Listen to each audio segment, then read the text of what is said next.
త్యాగేనైతే అమృతత్వ మానసు. చాలా ముఖ్యమైనటువంటిది త్యాగం ఇది. చూడండి, నేను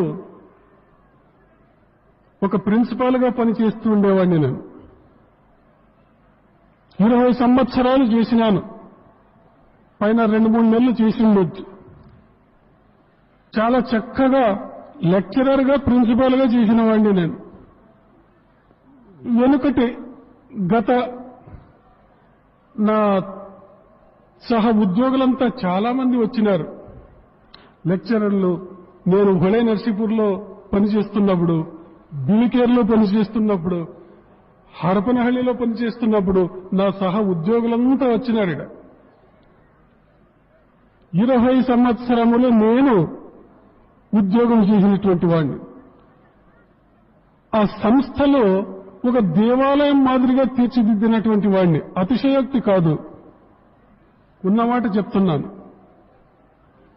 20 సంవత్సరముల నా సర్వీస్లో గవర్నమెంట్ సేవకునిగా నేనెప్పుడూ ఒక్క నిమిషము కూడా ఆలస్యంగా నేను కాలేజీకి వెళ్ళలేదు. అహంకారంతో చెప్పడం లేదు. Duty is God. First duty తర్వాత గురువు కానీ దైవం కానీ ఎవరైనా కానీ డ్యూటీ ఈజ్ గాడ్. అదే నా సహోద్యోగులకు అంతా నేర్పించినాను. నా పిల్లలకు, నా స్టూడెంట్స్కి అంతా అదే నేర్పించినాను. పంక్చువాలిటీ చాలా ముఖ్యమని. నా సర్వీసులో 20 సంవత్సరముల సర్వీసులో 2 పొరపాట్లు మాత్రం చేసినట్లు నాకు చాలా బాగా జ్ఞాపకం ఉంది.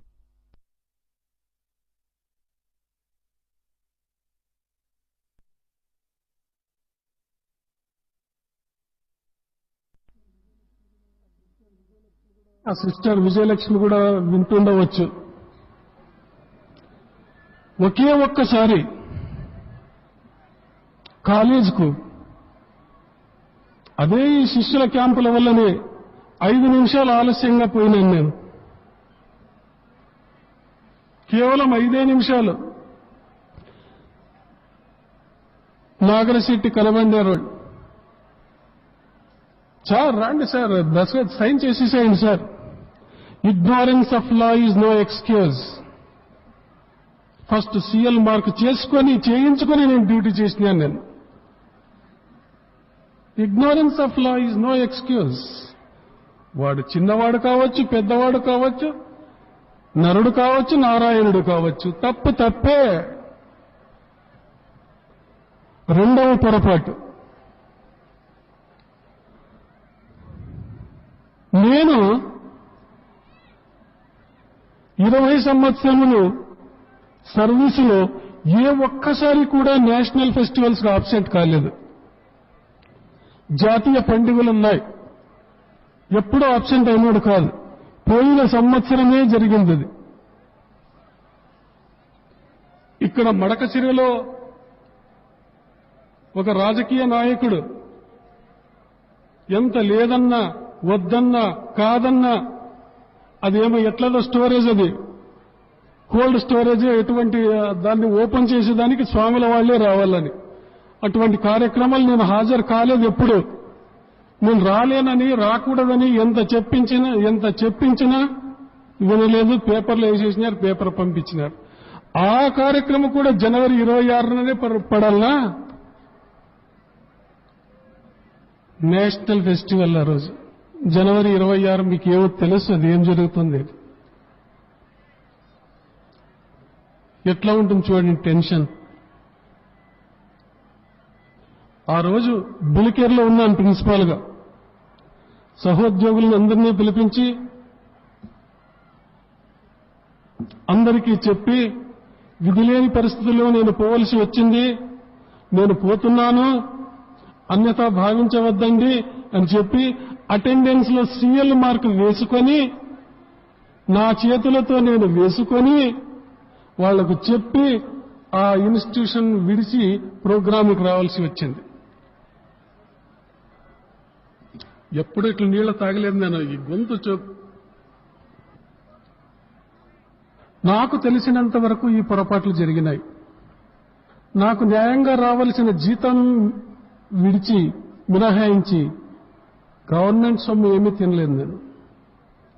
ఇంత నిష్ఠగా పనిచేస్తున్న నాకు నా గురువు వచ్చి ఉద్యోగం చాలించమన్నాడు. ఎంతో ఆనందంగా సహ ఉద్యోగులు కలిసిమెలిసి పనిచేస్తుంటే, అయితే గురువాక్యం మనోనిశ్చయం. ప్రభు, ఆనాడు ఇచ్చినది నీవే, ఈనాడు వాపసు పుచ్చుకుంటున్నది నీవే.